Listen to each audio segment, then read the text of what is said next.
Olá, boa noite. Está começando agora mais um programa Grandes Temas, aqui na TV Universitária. No programa de hoje, vamos falar sobre as falências e o desemprego no comércio potiguar. Para o debate, convidamos o professor Zivanilson Silva, do Departamento de Economia da Universidade Federal do Rio Grande do Norte. José Aldemir Freire, chefe da Unidade Estadual do IBGE, no Rio Grande do Norte. George Ramalho Vieira, presidente do Sindicato do Comércio Varejista e de Serviço do Estado do Rio Grande do Norte. E Eduardo Martins de Moura, presidente do Sindicato dos Empregados no Comércio do Rio Grande do Norte. Sejam todos bem-vindos e obrigado por terem aceitado o nosso convite. Eu queria começar o programa hoje questionando o IBGE. Como é que está a situação do volume de desempregados, né? Hoje há um registro de uma crise nacional, certamente afeta o nosso estado, um estado pequeno, capital também, uma cidade de médio porte. Como é que está a situação dos desempregados? Qual o registro que o IBGE tem também em relação às falências, às lojas fechando? Se tem algum registro já nesse sentido? A gente tem dois indicadores básicos, que é o mercado de trabalho, desemprego e rendimento, e as vendas do setor de comércio e serviços que a gente acompanha. O setor de comércio, que a gente acompanha há mais de 10 anos aqui no estado, com indicadores mensais, depois de passar por um longo ciclo de crescimento econômico, que vai aí de 2003 até 2013, basicamente, foi um ciclo que em determinados períodos cresceu a mais de 15% ao ano. Ele cresceu bem até 2009, depois deu uma reduzida para casa aí de 7%. E a partir de 2014, ele dá uma desacelerada grande, 2014 ele ainda cresce, mas quando chega 2015 o comércio capota, né? Passa a ter saldo, a vender menos em 2015 do que vendeu em 2014. Essa crise de 2005 se prolonga ao longo de 2016. 2016, provavelmente, nós teremos um ano pior do que tivemos de 2015 para o setor de comércio. Paralelo a isso, o setor de serviços também cai em 2015, segue caindo em 2016. E, paralelo a isso, nós temos, entre o primeiro trimestre de 2015 e o primeiro trimestre de 2016, um grande aumento da taxa de desemprego no estado, que sai aí da casa de 11, alguma coisa, para 14,3% com o nosso último dado, com queda de rendimento. Então, como o estado não é uma ilha, nós seguimos a tendência nacional de aumento do desemprego nos últimos 2 anos, de queda do rendimento agora, nesse final de ano, e de queda do volume de vendas do comércio e dos serviços. Esse movimento, como um todo, ainda está seguindo. Quais são essas pessoas desempregadas? Qual a faixa etária? É um pai de família? Quem são essas pessoas? O estado tem hoje, a taxa de desemprego da gente é 14,3%, acho que é a terceira mais alta do país. A gente tem em torno de 240 mil pessoas desempregadas no estado. O desemprego atinge principalmente 3 perfis. Entre as mulheres, ele é mais alto que entre os homens. Entre as mulheres é 16, alguma coisa, entre os homens é 13. Entre os jovens de 18 a 24 anos, ele é mais acentuado, beira aí os 30%. E entre aqueles de escolaridade média. Quem tem escolaridade mais alta tem uma taxa de desemprego no estado na ordem de 6%. E a metade da taxa, menos da metade da taxa geral. Então, quem tem escolaridade média, a mulher e os jovens são aqueles mais atingidos pelo desemprego. Quem é que está melhor situado? O homem, quem tem acima de 40 anos e quem tem mais escolaridade. Ao que parece, o mercado está preservando a experiência e a qualificação e demitindo aqueles que seriam mais descartáveis. Os jovens, porque têm menos experiência e menos qualificação, e, no geral, é a mão de obra mais barata. Então, esses setores, esses perfis é que estão sendo mais atacados, mais atingidos. Um quadro complicado e preocupante, né, professor Zivanilson? Como é que o senhor vê esse quadro? Qual a explicação que a gente daria, apesar da gente saber que Natal e o Rio Grande do Norte não é uma ilha, mas como é que o senhor vê esse quadro e o que poderia se fazer? Boa noite a todos, boa noite, professor Eduardo, boa noite, Jorge, boa noite, Eduardo e ao Aldemir. Na realidade, o que está acontecendo no Brasil, um momento de desemprego acelerado, São várias causas, né? O Aldemir colocou algumas aí que a gente pode destacar, mas há outras. A nossa é estrutural. A nossa economia deixou de fazer o dever há muito tempo, os seus investimentos são pífios, a nossa economia é muito anêmica, ela não cresce como deveria crescer no passado recente. Tivemos aí, devido ao fenômeno da globalização, que é indiscutivelmente é um fenômeno irreversível, basta salientar a título, eu abro um parênteses, para enfatizar o que houve agora, o Brexit na Europa, justamente a saída, a celeuma que criou, justamente pela saída, o desenlace da globalização, desvencilhar-se da globalização, um fenômeno irreversível e que, sem dúvida, levou alguns países como a China, a Índia e o Brasil também, no período do governo Lula, teve uma ascensão justamente devido a esse efeito da globalização. Uma vez passada essa onda, né, que há muito pejorativamente citada como a onda neoliberal, na realidade, ela se configurou neste período agora com a grande crise mundial do subprime em 2008 e que falava-se, eu digo assim num tom irônico, que alguém falava, eu já até falei no nome dele aqui, que era uma marola. No Brasil viria uma marolinha, apenas não nos atingiria, né? E eu dizia para os meus alunos até assim, olha, se for uma marola, imagina o que nós vamos passar quando vier realmente a tormenta. E está acontecendo agora. Muitos dizem, nós acreditamos, economistas também pensam nisso, que o pior já aconteceu, a economia, pela mudança momentânea, eu não quero me alongar porque eu tenho uns colegas também para falar, mas na realidade essa pequena mudança cria um fenômeno que nós, economistas, conhecemos bastante, que foi enfatizado por um economista que nem é nem mais usado nas universidades mundo afora, que é o Keynes. Keynes hoje não é mais usado, embora no Brasil insistamos ainda nas suas políticas recomendadas para uma economia em recessão, como tirá-la. E justamente que erro foi cometido naquela época de Keynes e o que nós estamos cometendo agora. A questão dos juros bastante elevados, 14,25, inibe os investimentos. Por exemplo, o empresário não quer colocar o seu dinheiro, o que Keynes chamava do espírito animal. Smith falou na mão invisível, né, que eu digo que a mão está paralítica dos mercados, mas na realidade o que o Keynes preconizava era essa intervenção do Estado maciçamente e que no Brasil foi exacerbado. O governo que foi substituído trouxe essa nova esperança, o que nós também chamamos de confiança. O índice de sentimento do consumidor está melhorando no setor de desenvolvimento industrial. Podemos comprovar aí com a ajuda do colega Aldemir, com os dados do IBGE. Hoje há uma tendência para que haja uma melhora, porque, na verdade, o que está acontecendo, se o Brasil cresceu a taxas outrora de 4,5%, 5%, hoje ele está crescendo negativamente, menos 3,8%. Significa que, a título de ideia, para terminar a minha introdução aqui, um país para crescer a 2%, ele leva 70 anos. Para crescer o PIB per capita, os Estados Unidos estão crescendo a 14,1%. Então, só para ilustrar esse fato. Per capita, o PIB per capita dos Estados Unidos cresce hoje em torno de 14,1%. No Brasil, isso levaríamos, se crescêssemos a 2%, levaríamos 70 anos. Se crescêssemos a 1%, levaríamos 140 anos para dobrar o atual padrão de vida que nós temos.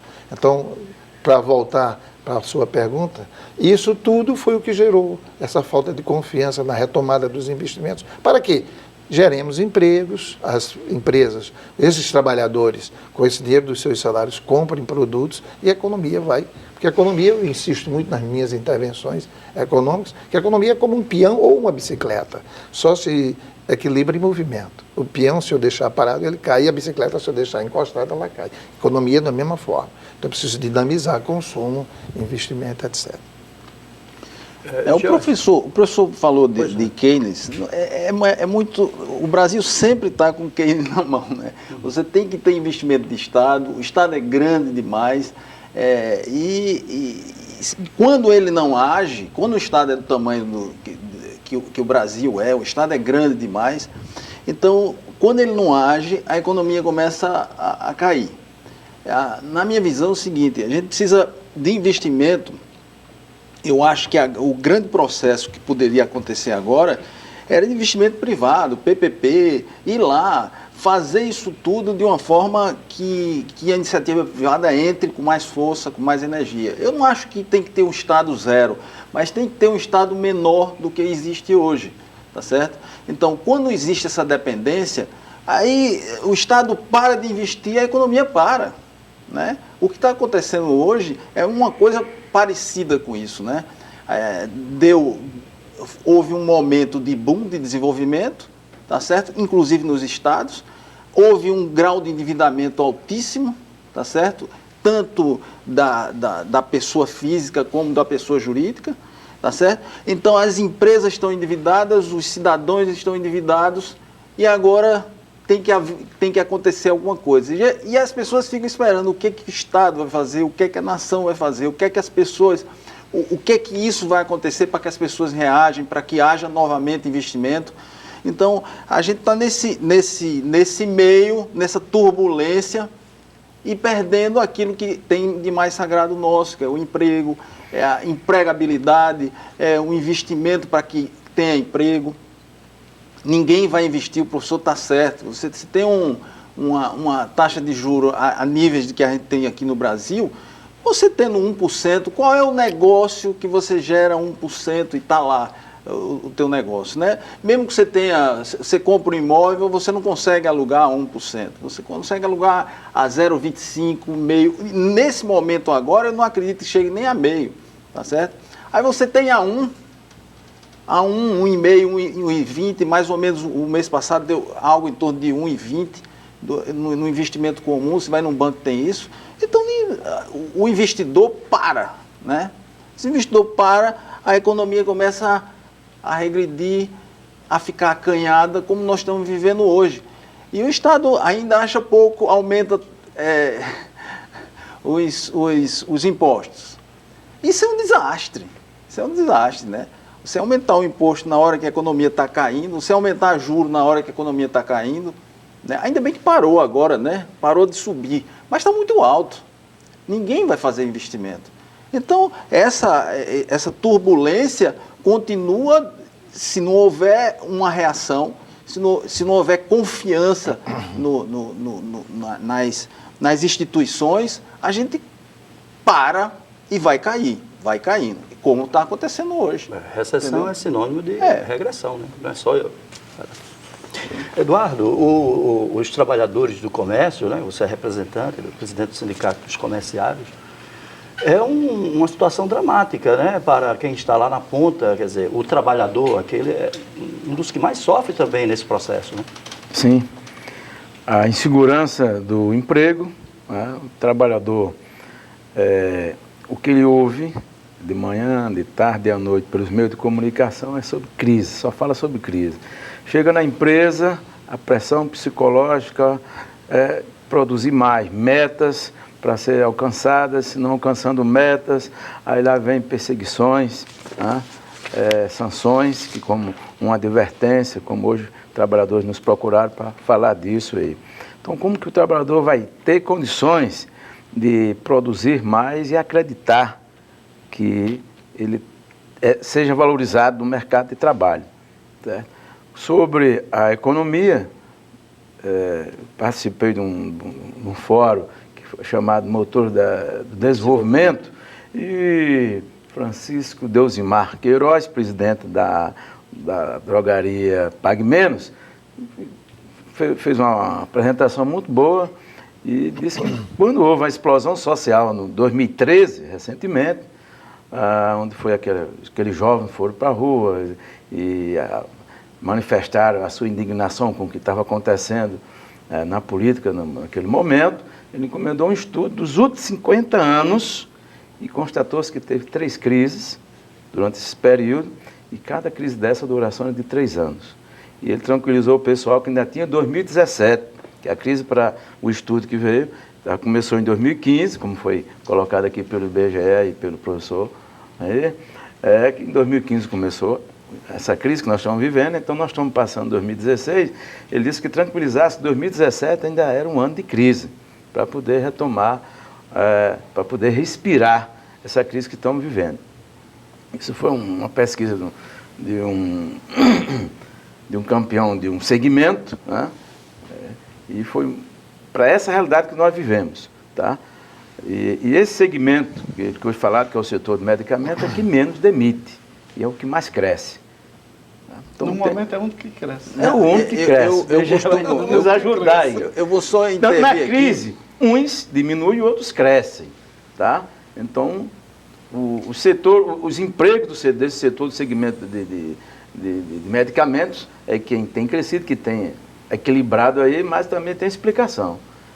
O trabalhador, cidadãos, começa a tomar mais remédio pela crise que ele vive no local de trabalho, da pressão que ele tem psicológica do capital, de agora eu quero mais venda. Então ele tem que recorrer à saída, aos médicos, então vai ter que tomar calmante, que é para não infartar. Então por isso que cresce. Uma das saídas, segundo, do dono da terceira rede de farmácia do Brasil, fazendo propaganda aqui, do que ele apresentou e disse. A saída é essa, o cara vai para o médico e começa, olha, a receita está aqui, o receituário, vai lá tomar um antidepressivo para poder atravessar esses 3 anos de crise.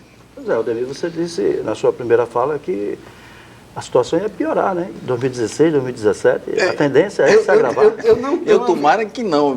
Eu não tenho a visão otimista que o professor Zivanildo tem. Na verdade, eu tenho uma tese sobre a economia do Rio Grande do Norte. A economia do Rio Grande do Norte, ela cai depois da economia brasileira. A economia brasileira começa a cair primeiro a economia. Todo ciclo é mais ou menos assim. O ciclo brasileiro declina, um pouco depois o Rio Grande do Norte acompanha.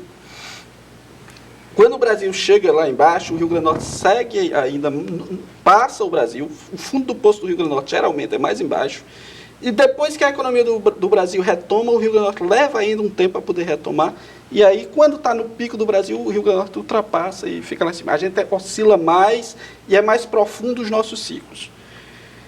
Para o setor de comércio e serviços do Estado, o que é que eu vejo? Que a nossa queda em 2016 vai ser maior do que foi em 2015. Em 2015, o setor de comércio caiu aí quase 6%. Até maio, o setor de comércio do Estado caiu 9%.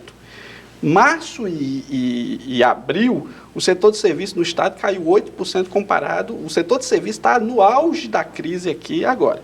E há toda uma discussão ainda no Brasil a respeito do que o pessoal chama de caligrafia da crise. Há uma dúvida se estamos, de fato, para o Brasil, há um razoável consenso que estamos ou no fundo ou próximo do fundo. A grande discussão é, depois do fundo, essa crise vai ter um formato de U, ou seja, você vai descer, chegou e vai subir, ou essa crise vai ter um formato de L. Você chega, desce, fica lá embaixo e permanece. Por baixo. Porque 2016 está perdido. 2016, do ponto de vista de comércio, de serviços aqui no Estado, de geração de emprego, está perdido. Nós vamos ter 2016 pior que 2015. Em 2017... nós vamos começar uma retomada do setor de comércio e de serviço e talvez do emprego lá para o segundo semestre. Porque o primeiro trimestre geralmente é ruim de emprego no Estado. Tem as demissões do setor agropecuário, que entrou no fim da safra sazonal de fruticultura e de cana, e tem as demissões temporárias do setor de comércio e serviço no final do ano. Então, o primeiro trimestre é sempre ruim. Então, esse segundo trimestre vai ser ruim, o comércio não vai contratar o volume que contratava anteriormente. Esse ano, comércio e serviço já perderam os 10 mil empregos. O Estado como um todo perdeu 20 mil empregos formais no primeiro ano. Não tem como retomar no segundo. Eu digo muito, a economia do Rio Grande do Norte, como a brasileira, não dá cavalo de pau. Então, nós não vamos sair isso de imediato. Em 2015, 2017, aí vamos começar a sair, de fato. Quem está mais otimista acha que o Brasil cresce 0,8%, 1% em 2017. A gente deve seguir mais ou menos. Mas o setor de comércio e serviço, se reagir no Rio Grande do Norte, vai reagir no segundo semestre do próximo ano. O segundo semestre desse ano dá uma melhoradazinha, mas será pontual. Nós não vamos iniciar um ciclo de crescimento, nem de retração de desemprego. Eu vejo, para o segundo semestre de 2017, ainda com desemprego alto, com queda de renda, e no primeiro trimestre de 2017, pior. Eu acho que o fundo do poço nosso vai ser o primeiro trimestre de 2017. Aí vai dar uma aliviada, no segundo semestre teremos uma melhor. Não estou querendo ser ave de mau auguro. Não, mas olhando só queria, isso. Pois não, professor Zivanildo, eu queria, pegando um quadro preocupante, né, para dizer o mínimo. Mas o senhor citou ainda há pouco o John Maynard Keynes, o economista que defendia uma participação mais efetiva do Estado na economia, com investimentos, buscando o estado do bem-estar social. mas ele também defendia o pleno emprego. O senhor não acha que falta uma maior participação da prefeitura ou das prefeituras do estado do Rio Grande do Norte e do próprio estado do governo do Rio Grande do Norte para blindar essa economia? Tem sido uma questão, por isso que a preocupação do Aldemir nisso aí, não é? De falar que é isso que os econometristas fazem. Eu já sou mais pelo lado da cliometria, como nós chamamos, né? Os cliométricos são economistas que se preocupam com os historicismos, ou seja, como a economia se comporta, e aplicando isso econometricamente, ou seja, técnicas estatísticas avançadas, para explicar como a história se perpetua, né? Essa é a preocupação. Os economistas sempre tiveram essa preocupação do Aldemir, ou seja, para onde vai a curva? A curva vai ser em forma de U, em forma de L, em forma de Z, uma homenagem aos velhos Ivanilson? Não, não é isso. Na verdade, a preocupação não é que forma terá a economia, é que se ela se sustentará, porque quando Keynes se preocupou num certo grau de intervenção na economia, foi porque as empresas, os empresários não tinham confiança, como o Jorge falou, não havia confiança nenhuma. Então a presença do Estado na economia se fazia necessário, por isso, porque não tinha outro agente a entrar na economia não ser o Estado. Por isso ele divulgou uma presença maciça do Estado. Mas eu emendo que o que é interessante para a economia é um certo grau, e o Jorge está certo, o capitalismo, no meu entender, nesses longos anos que eu tenho estudado a economia, o capitalismo ele precisa, é como um filho nosso em casa. Nós não podemos criar nosso filho em casa, soltando ele chegando meia-noite, 1h, e a gente deixando para lá, preocupado, a mulher sem dormir e a gente sem dormir, porque nós temos que regular o filho. Olha, 11 horas, está muito perigosa a cidade, então tem que chegar cedo, ou seja, soltar o filho, mas com um certo grau de regulação. O Estado... um momentinho só, o Estado, ele se fará presente sempre. Agora, no meu entender, mínimo, eu acho que o Estado, ele deve, ou seja, no governo que passou, temos com o interino, mas foi por demais Estado, foi estatizante demais, foi um descaso, eu não quero ser, Aldemir me disse disse nesta noite que eu sou otimista, na verdade eu sou realista, eu não me preocupo muito com bandeiras. Eu acho que a nossa economia tem oportunidades de crescer. E a nossa variável, eu até me retomo um dado passado, nos anos 50, quando a Operação Fulbright chegou ao Brasil, capitaneada por Peter Drucker, e o que é que eles traziam? Como erradicar o analfabetismo no Brasil. E os comunistas foram contra, porque alegando que isso iria torná-los desempregados. Então, você imagina, se nós tivéssemos feito o dever de casa nos anos 50, fatalmente seríamos uma potência econômica. O que nós vamos ficar sempre batendo nas paredes, cambaleando, porque não temos isso, temos um bolsão de analfabetos muito grande, e essa para a inserção de uma economia desse tamanho, porque é aquela coisa, não é só o tamanho que importa, o tamanho... Isso é mais teses da economia. Não precisa a economia ter o tamanho que ela tem, é preciso ter qualificação de mão de obra. Perfeito. O que leva ao mercado de trabalho hoje não é oferta e demanda, como pensavam os economistas até 29. Na verdade, é o que se chama hoje a teoria da busca. Ou seja, você pode, numa grande cidade como São Paulo, fazer... alguém pode criar um escritório, eu vou selecionar esse... Eu sou um headhunter, ou seja, um caçador de talentos, pego esse rapaz, coloco lá na minha agência, pego Eduardo, Aldemir, eu vou dar um cargo de gerência, porque ele tem experiência do IBGE. Então, o mercado de trabalho vai funcionar se alguém vem procurar uma mão de obra dessa qualidade e a minha empresa, minha agência, vai fornecer. Assim funciona o mercado de trabalho. E nós não temos nisso nada para funcionar. Ficamos ao Deus dará do mercado.